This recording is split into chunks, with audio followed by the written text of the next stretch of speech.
another thing that I really liked about the book was your use of analogies. I'm a big fan, right? I mean, it's very relatable, and I think that's good for the audience that you intended this for. I want to dive into that just a little bit. You used the seatbelt analogy at one point, I think early on in the book, and I think the initial challenge with seatbelts, right, was to get the government to regulate the use of seatbelts. So then we did that. Then I think the next challenge became getting people to actually use them, right? And so now we're starting to see these parallels. And then now it's back to the car makers, like how do we engineer and design the best possible seatbelt? So my question, to kind of dig a little bit deeper, is how do you guys translate that to cybersecurity? And kind of to your point, Paul, like we are trying to build a better mousetrap, right? And so, I mean, what are your thoughts on that, like making that parallel? Sure. Moudy, you want to take that or Shai? I think I was. I think I would focus on a couple things in my mind. While Paul, you were saying, there's a lot of players. There's definitely a lot in the marketplace, and I certainly, and this is probably one of my biggest ahas from the book process, was that the real principle, and kind of for the listeners of this podcast today, if there's anything I could just say, it's that practice the fundamentals every single day is the best way to go. Okay, there's all the sizzle, there's all these amazing things. Everything has the word AI in it. Everything has the word machine learning in it, all this stuff. But what it comes down to, it for me at least, is it's, if you want to use a basketball analogy or the seatbelt analogy, right? Just to stick with the seatbelt analogy, it really is about, you could save a lot of lives by just buckling the damn seatbelt every single time, consistently buckling the seatbelt. Right now, could you get fancy in the Mercedes S-Class? The seatbelt comes, it runs by itself, and basically you don't have to pull it yourself. Yeah, because it's like so important that you can't grab it yourself. It grabs it for you. It's like, okay, sure, like do that. But the fundamental thing is just put the seatbelt on.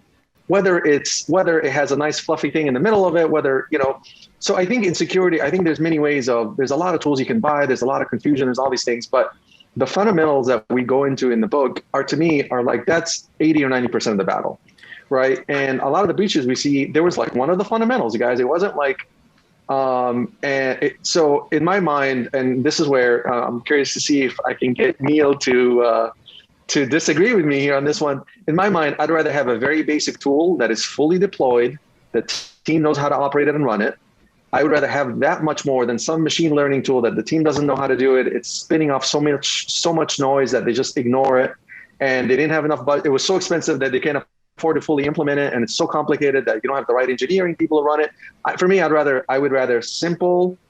I very much follow the, boring technology. Security needs some good old fashioned boring technology that's consistent, predictable, that just works, that people know how to respond and support it, rather than some fancy thing. Now, some security vendor may not like all of that, but in my mind, like day in and day out, you guys, having that kind of those fundamentals of just practicing that daily is so much more important than something else.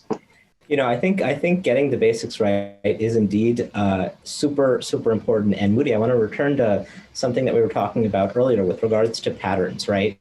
We've analyzed in the book so many mega breaches and 9,000 other reported breaches to date. So whether it was Target, JP Morgan Chase, OPM, Equifax, Yahoo, Capital One, Facebook, whoever was getting breached, between that and the 9,000 other reported breaches, it turned out that there were 6 root causes at the heart of them.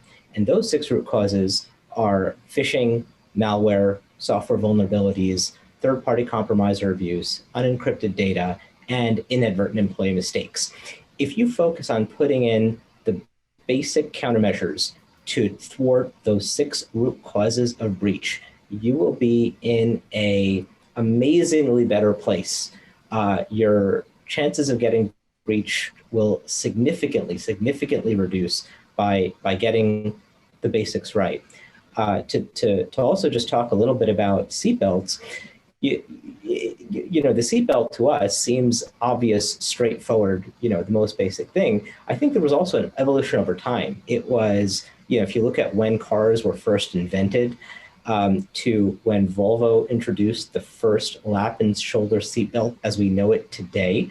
We have the exact year in the book. I believe it was in the 50s or 60s.